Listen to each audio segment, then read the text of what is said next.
আমরা সকাল ৮টা থেকেই জাতীয় প্রেস ক্লাবে আমরা একটা র্যালি করেছি, গ্র্যান্ড র্যালি।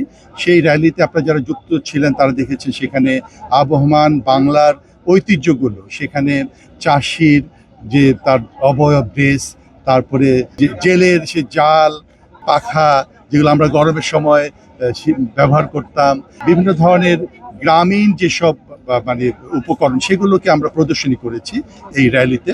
এবং র্যালিটা আলহামদুলিল্লাহ ছোটরা ছিল, বড়রা ছিল।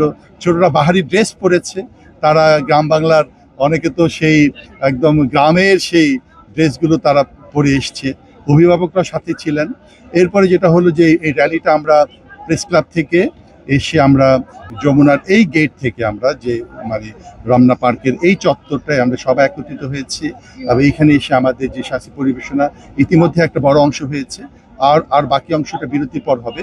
সেখানে আমরা দেখেছি যে ছোটদের পরিবেশনা ছিল, গান ছিল, ছড়া গান ছিল, দেশের গান ছিল, গম্ভীরা ছিল, অভিনয় ছিল এবং দেশ সেরা শিল্পীরা কিন্তু অংশ নিয়েছে। আমি যদি চারপাশে দেখি যে হাজার হাজার মানুষই অনুষ্ঠান দেখেছে এবং তারা আমাদের এই চত্বরটাকে ঘিরে আবর্তিত হয়েছে। এবং আমরা এই যে সুস্থ সংস্কৃতির প্রতি মানুষের অনুরাগ ভালোবাসা, এটা দেখে মুগ্ধ হয়েছে। ইনশাল্লাহ সামনের দিনগুলোতে এটা আরো প্রচলন হবে, আরো বেগবান হবে, এই আশা রাখছি।